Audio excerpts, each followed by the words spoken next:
So firstly, let's start with Dosu's introduction, since it immediately puts him well above the surrounding ninja. In his first scene, we see him attack Kabuto, completely bodying him. Kabuto falls to the floor, throwing up from the sheer power of Dosu's attack. Why is the fact that it's Kabuto that it's important? Because Kabuto during part 1 was cited to be on the same level as Kakashi, who himself was well above the average Jonin, even before we get to part 2. If that's not impressive enough, we then hear from Orochimaru himself that Tsunade is on the same level as Kakashi. What does that mean? Well, those three are equal and Dosu is ahead of Kabuto by a country mile. It means that Dosu is safely stronger than Kakashi and Tsunade and scales above them. Okay, I know what you're thinking, we needed some more Dosu scaling of his own. Well, what if I told you Dosu had senses comparable to that of Sage Naruto? During the written exam, we see Dosu able to discern what other students are writing down simply from the sound of their pencil strokes. Process that for a second. These aren't simple A, B, C, D choices either, and some questions were entire paragraphs, and he was able to tell these answers were correct too. That is insane levels of sensory, and this means that Dosu could likely even tell what kind of jutsu a ninja is doing just from the sound of their hands moving for the seals. While the range may not be as far as Sage Naruto sensing an entire village, in a real battle no one would be able to touch Dosu. He would hear your muscles moving before you even fully comprehended your actions. Alright, so Dosu can beat Tsunade, Kabuto, and Kakashi, and has insane battle senses and reflexes, but does he have the speed? Well, all we have to do is look at the feat of dodging ninja juggernaut Choji's human boulder jutsu. In this example, I used Dosu's foot as a measuring stick. We see that in the space that it took Choji to travel 4.5 feet, Dosu traveled 12 feet, putting him roughly 3 times the speed of the whole human boulder jutsu. So how fast is a human boulder jutsu? Well, let's look at Zaku, Dosu's teammate, to find the answer. In the Forest of Death, Zaku uses his decapitating airwaves at Choji's human boulder. The decapitating airwaves are made up of a mixture of airwaves and sound waves, according to the Data books. Zaku can control the composition of these waves, so we'll make a fair assessment that it's half of both, sound moving at about 761 miles per hour, and airwaves moving at the speed of light being 186,000 miles per hour. We'll just meet in the middle and say that the airwaves move at about 90,000 miles per hour. The human boulder met that attack head on, and the two canceled each other out. So for Dosu to avoid the human boulder in this case, by the margin he did, he would have been moving at 360,000 miles per hour. Which fits nicely since we know Dosu scales above Kakashi cutting lightning, since lightning moves at 270,000 miles per hour. This also makes sense, since when Sasuke blitzed Zaku with the curse mark, he never lost sight of Sasuke. He wasn't scared, he was just surprised Sasuke could move that fast at all, though still not as fast as him.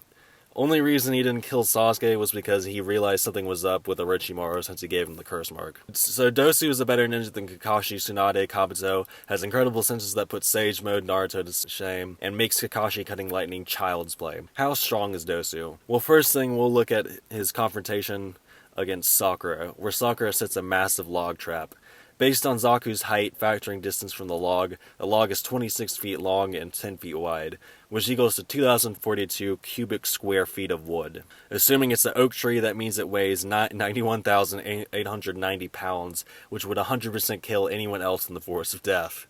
And Dosu effortlessly decimates this tree with a single attack, which is why when he fought Choji, who was in the human boulder form, has a diameter of 8 feet and weighs roughly 856 pounds, and he one-shot him despite the fact Choji was able to withstand the decimating airwave. So Dosu is incredibly unstoppable even, but Obito has Kamui. He's untouchable, not even KCM2, Naruto, Guy, and Lightning cutting Kakashi were able to touch him.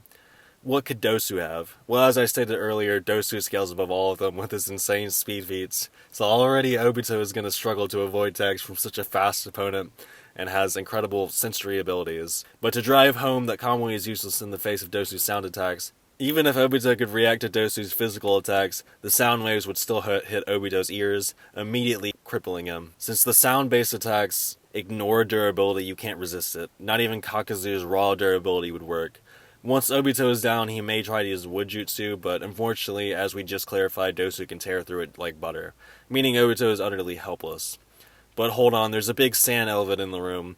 If Dosu is so astronomically powerful, how did he die to Gaara the Twink? Well, let me tell you, it is narratively speaking and scaling-wise, it is impossible for Gaara to kill Dosu. You may think I'm referring to the speed gap, but it's actually much more egregious. Do you remember Dosu's fight with Lee, where Lee attempts to surprise kick Dosu with a lotus, but Dosu narrowly avoids, almost looking like he was hit? The two jumping simultaneously as Lee harmlessly attempts the hidden lotus? Yeah, then Zaki uses the sound from his hands to soften the earth. You may know where I'm going with this. Dosu should have been able to soften Gaara's sand easily and carve through Gaara's defenses. Well, maybe Dosu's sound isn't strong enough, which may I refer to you to the several-ton decimation of wood embodying of little X-Men juggernaut Choji. There is no difference in power, only range. If anything, Dosu's attack potency is several times stronger than Zaku's. Only reason Kishimoto killed Dosu off is because he was going to kill Sasuke and probably Orochimaru as well and end the arc. Same reason Kishimoto needed to kill off Itachi to save Madara, and needed Kaguya to kill Madara because Madara was too strong to ride off naturally. Then during the war, neither Orochimaru or Kabuto even contemplate bringing Dosu back, since he would be too strong to control. Why else would they revive him? In conclusion, Dosu destroys Orochimaru's Obito. Don't even at me.